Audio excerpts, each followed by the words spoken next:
Hey everybody, welcome back to another episode. So yeah, that's the headstock kind of thickened. I've got myself a nice plate on the front, which is going to match the body. The next kind of thickness, more or less. It's got a bit more to go, but I've got to release the board still, so I'll do that next. Releasing the board, I mean, you can easily knock a millimetre off the overall thickness, so I'll do that next. And also I'm going to use my 16-inch radius beam to start with. That's from Guitars and Woods in Europe. It cost me round about, somewhere about the £60 UK area it cost me. You have to convert it from euros like this, so yeah, obviously Stu Mark does them about my price range. And also I think Philadelphia Luthier in the US does a similar thing as well. But yeah, I'm going to start with a 16-inch radius beam and get it all radius down to that, and then I'm going to carve the neck, and then I'm going to go back over it again with the radius beam to check that it's still nice and straight and level and that. And then I'm going to move on to just a regular radius block, a 12-inch one, to match the chain-o-matic bridge, which will be fine. There's not a huge amount between 12 and 16. You'd be surprised. If you draw them out, it's actually just fractions of a millimetre. But yeah, I'll do it anyway to match the bridge, like I said. So yeah, anyway, let's crack on. We'll get this fretboard radius, shall we?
Right, so fretboard is now radiused. Happy days. And then I use the vernier calipers to check the depth at each four corners as well, because that'll tell you if you're going off to one side or if you're going sort of whatever. But yeah, then of course the straight edge. When using the straight edge as well, don't forget to put it in line with the strings, because obviously the neck's got a radius on it, the fretboard. So if you're going at an angle, it's obviously going to be buckled, isn't it? So you have to follow the sort of string lines to check. But yeah, this is another, I highly recommend these, an engineer straight edge. You don't have to get the most expensive one out there, just a decent, anything that's an engineer straight edge, the straight.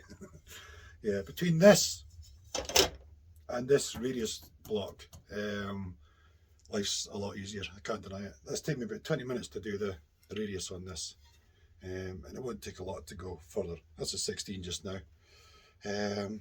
Yeah, it's like I was talking about the tools before. You don't need the tools. I would recommend this straight edge though. I'd highly recommend a good straight edge, definitely.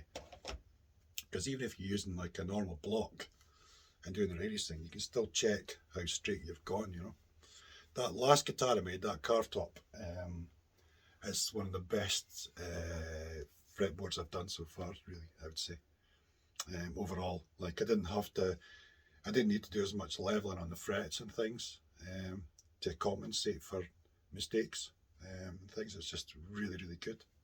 So yeah, tools will definitely help, but like I say, you don't necessarily need them. Anyway, next up, let's carve the neck, shall we? Get that done. So again, you're looking at about a third in. I'm going to measure this just to give you an idea of where I'm at. So that's about 15, that's about 20. So yeah, so you're going about a third in at the heel end. It's about here for me, and then just take that line, just take it all the way down, keeping it steady all the way down. Same again on both, do it on both sides obviously. So we've got about a third in, which must be about there, I think.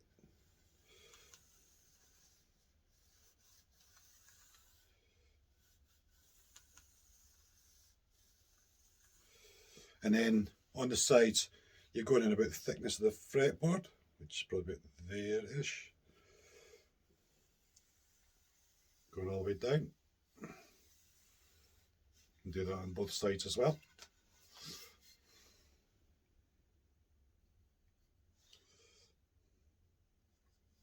I mean, feel free to measure.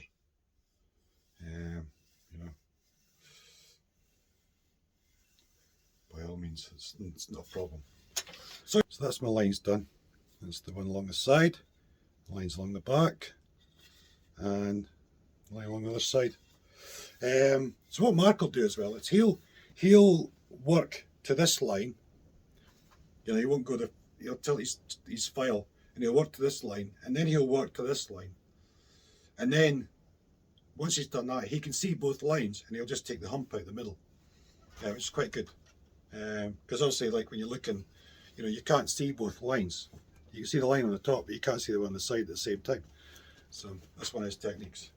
Anyway, I've written some notes to remind myself what I'm doing. I've just been re-watching the video. Anyway, let's get set up and get some carving done.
So now I've got 5 facets, the side, this one, the back, this one, and this other side. Now, at this point, what you would do is you would thickness the actual overall thickness of the neck. I'm quite happy with where I am at, so I'm going to leave that. But this is the stage that you would do that. You would thickness this down. And then you might end up with sort of wavy lines along the top here. So then you'd go back over the side ones just to tidy everything up again. And then the next stage after that is to, you've got this facet at the back here, and you've got this facet here, and you go halfway between the two. And then you've got this side here and this one here, and you go halfway between the two as well. So that's what I'm going to do next. First thing I'm going to do is I'm going to get a bit of sandpaper on a block and just run along both sides to make sure they're all nice and neat and tidy.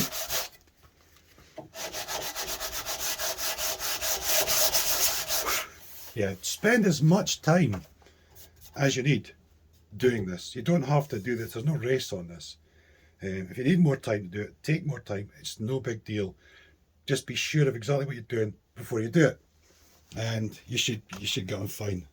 It's not rocket science, really. It's quite amazing, because you might think it's really complicated, but once you get into it, it's not. Anyway, I'm going to get these other facets done now.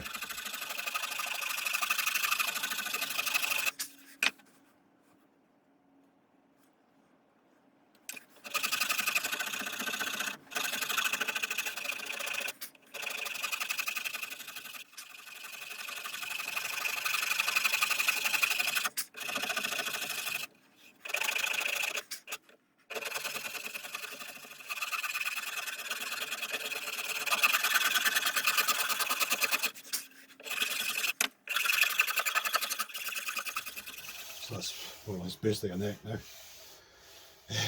So I'm just gonna, I spend some time now, I'm looking for any sort of ridges I can feel and stuff, and just ironing them out as I go.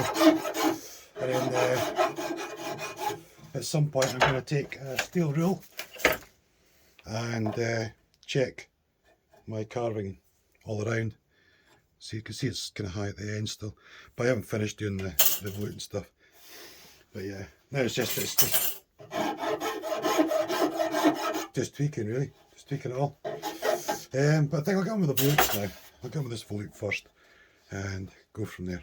Let's do that.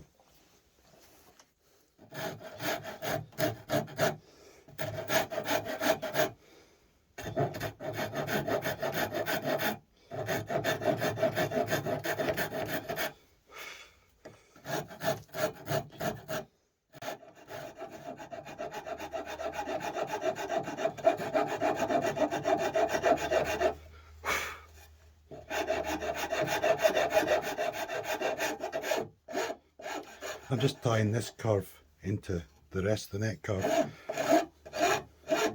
So I'm just trying to get this like a flat spot in the middle still. So I'm just working on getting rid of that.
So if I was cold before, I'm not now, I can assure you. It's quite a warming job.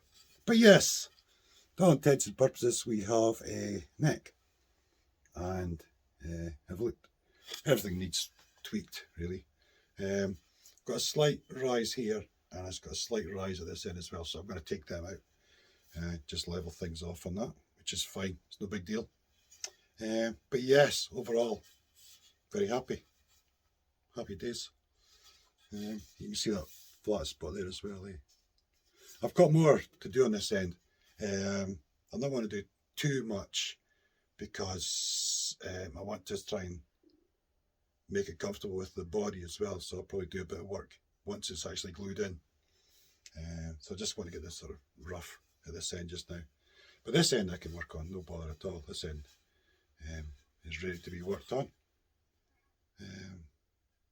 Yeah, happy days. So thanks for watching. Hope you enjoyed it and that. That was a lot of fun. And so next episode we'll eventually get the headstock shaped. Tuna holes drilled, all that stuff. But yeah, once again, like I said, thanks for watching. Feel free to drop a like or comment or whatever. And I'll see you again real soon. Cheers.